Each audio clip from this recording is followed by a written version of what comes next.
In the meantime, let's go back to New York City. Want to get some updates on the case that is unfolding there regarding Sean Diddy Combs. The judge has denied bail for Sean Diddy Combs. Of course, this was the hip-hop mogul's latest bid for freedom as he remains in federal jail for his racketeering and trafficking. Once the king of red carpets, a symbol of success and influence, Sean Diddy Combs now faces the fight of his life in the shadows of a crumbling detention center. His name was once synonymous with fame, fortune, and the music industry. But now, he finds himself ensnared in a dark and perplexing storm that even his most loyal fans struggle to comprehend. The days of private jets, lavish parties, and designer suits are long gone, replaced by cold, unyielding walls. Amidst relentless whispers of conspiracy, he is gripped by a profound fear of being trapped in a system seemingly determined to destroy him." End quote. And, it brings into context our whole system of innocent until proven guilty. Why is he not being given bond? We can debate that all day long. Of all people that's unlikely to flee or get away, with resources to flee, but he's so recognizable, and isn't he innocent until proven guilty? Well, yeah, but, we have to recognize there are degrees of innocence until proven guilty. Diddy's imprisonment at the Metropolitan Detention Center, MDC, in Brooklyn, a facility notorious for its grim and harsh conditions, has sent shockwaves through the world.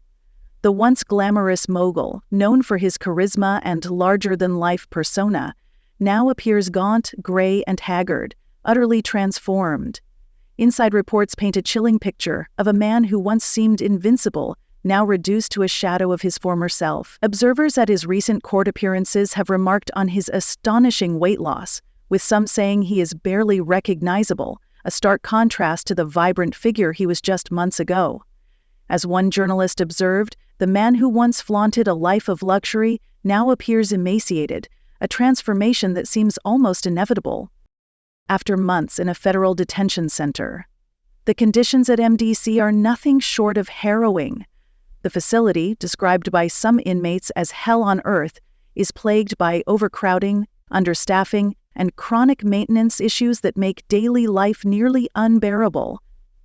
Inmates are subjected to freezing temperatures in the winter, on unsanitary living conditions that could break even the strongest of individuals. For someone like Diddy, who once enjoyed the lavish comforts of mansions and five-star accommodations, this adjustment must be brutal, a painful confrontation with a system that seems determined to strip away every last shred of his former life. No legitimate concern. No judge wants to wake up and read the headlines the next day.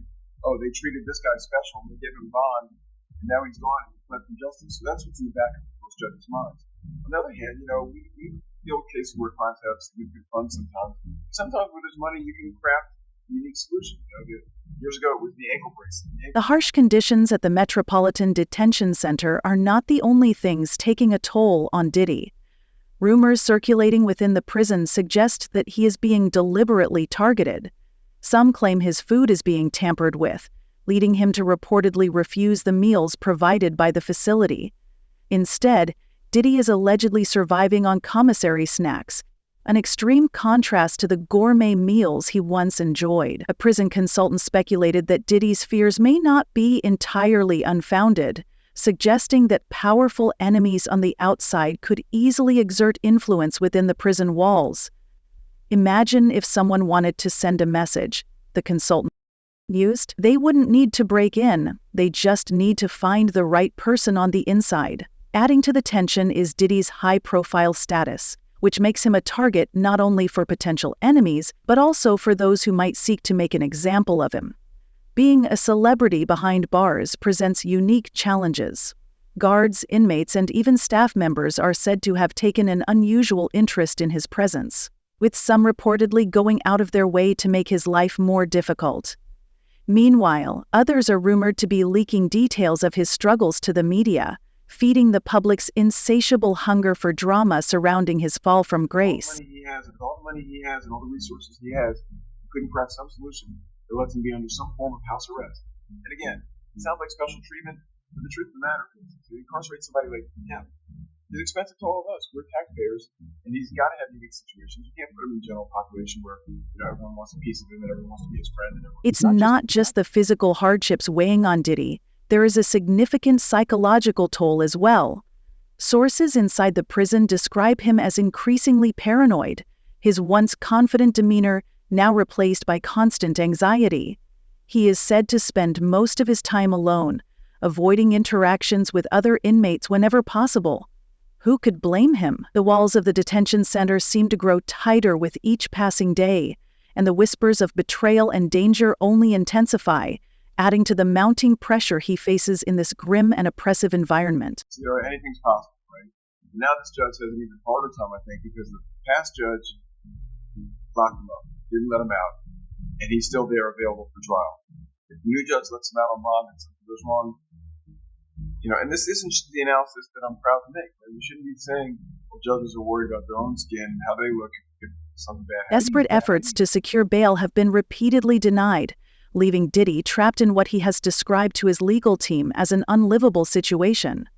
His lawyers have fought tirelessly for his release, arguing that the conditions at the detention center are unfit for anyone, let alone someone preparing for a high-stakes trial. However, judges have remained firm, citing concerns that granting Diddy bail could lead to interference with witnesses if he were allowed to return to his sprawling Miami mansion. Try everything. They're going to try to transfer him. They're going to try to get him out. In a normal case where it's a high-profile person or a well-funded person, the prosecution and the judge is a little bit more concerned about wrongful prosecution. People that are mad that they're being arrested for a crime they didn't commit and turn around and file for malicious prosecution. The desperation in Diddy's legal maneuvers is palpable. His team has explored every possible avenue, from appealing directly to the Bureau of Prisons to requesting transfers to other facilities, but every effort has been met with resistance. Some speculate that his inability to secure a transfer is part of a larger, more sinister plan to keep him exactly where he is, vulnerable and isolated. Meanwhile, reactions to Diddy's downfall outside the prison walls have been mixed. For years, he was a polarizing figure, hailed as a genius by some and criticized as ruthless by others.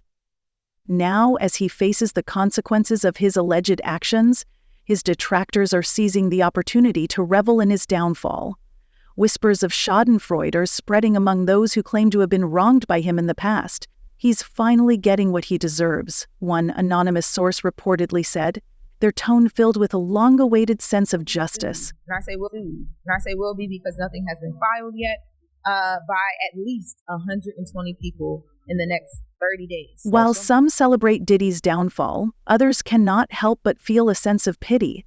This is not just the story of a fallen star. It is a cautionary tale about the dangers of power and the fragility of human dignity. Watching Diddy waste away in a detention center known for its inhumane conditions has left many questioning whether the punishment truly fits the crime. How much suffering is enough to satisfy the demands of justice, and at what point does the line between accountability and cruelty begin to blur? As the days stretch into weeks, Diddy's situation grows more dire. Reports suggest he is losing weight at an alarming rate, his once muscular frame now a frail shadow of its former self. Observers at his court appearances have noted that his clothes hang loosely on his body, a sharp contrast to the tailored suits he once wore with pride. His face, once full of life, now appears hollow and gaunt. His eyes sunken, filled with a haunting mixture of fear and resignation, painting a grim picture of his painful descent. Some jails are worse than others. And the problem, again, is if you move him, why is he getting special treatment? And maybe he's earned special treatment. Maybe what he's done, maybe he's given so much back to his fans, to the world, to charity, but maybe there's a way that it plays out in the end. But again, to go in the court and say this jail is bad, moving to another. Even Diddy's health has become a growing concern. While his legal team insists that he remains mentally sharp and focused on his defense, others question whether he is truly fit to endure the pressures of his upcoming trial. The stress of his situation, coupled with the physical toll of his imprisonment, has left many wondering how much longer he can withstand it before something breaks. Despite the overwhelming odds stacked against him, Diddy remains a figure of intense fascination. The world watches with bated breath, eager to see how his story will unfold. Will he rise from this ordeal stronger, like a phoenix from the ashes, or will he become another cautionary tale? A stark reminder that even the most powerful can fall. They can't move the general population. Would he be at risk? Sure he would. there's so many people that have nothing to lose, right? They're going to be in jail the rest of their life. They got nothing to. They want their 15 minutes of fame. They were friends with you. They hurt you. They did. I mean, there's so many, people in jail that this would be their moment. You can't put them there. Plus, The whispers of conspiracies surrounding Diddy are growing louder, and one thing is becoming clear. His story is far from over. In fact, it's only just beginning. Behind the scenes, powerful forces are at work that could change everything. Secrets are being kept, alliances tested, and the stakes have never been higher in a world where power and influence dominate. The line between truth and fiction is often blurred, and the real story may be far different from what we've been told. What if Diddy's downfall isn't simply the result of his alleged misdeeds? What if something darker, something far more sinister, is at play? The whispers have only intensified in recent weeks, painting a chilling picture of a man who may not just be fighting for his freedom, but for his very life. Could it be that Diddy is the victim of a betrayal so calculated, so ruthless, that it has left him trapped in a web of powerful forces pulling the strings from the shadows? As the mystery deepens, even his most loyal fans are left questioning everything, wondering how much of Diddy's story is still hidden from view. To tell the truth, so hopefully we can get down to the bottom of this. I'm 100%, the charges against me are 100% false. Hopefully due to time, we'll stop. Behind every great empire is a network of protectors, people operating in the shadows, ensuring that the powerful remain at the top. For years, Diddy appeared untouchable, building his fortune on his own terms, mastering reinvention, and silencing critics with an overwhelming show of success. However, rumors suggest that his rise to fame may not have been entirely self-made. Speculation has surfaced that influential figures, often described as untouchable elites, played a key role in keeping him at the top. These powerful individuals allegedly shielded Diddy from the fallout of numerous controversies, both unexplained missteps or personal scandals. No matter the challenge, he always seemed to emerge unscathed, his reputation intact. But what happens when those very protectors decide it's time for you to fall? Some insiders believe Diddy's current predicament is the result of a calculated betrayal by these unseen forces. The theory suggests that Diddy has long held powerful, potentially damaging secrets that could bring down more than just his empire. For years, he kept these secrets buried, accepting their protection in exchange. But something changed. Perhaps he stepped out of line, or maybe he became a liability. Whatever the reason, those who once shielded him are now allegedly orchestrating his downfall.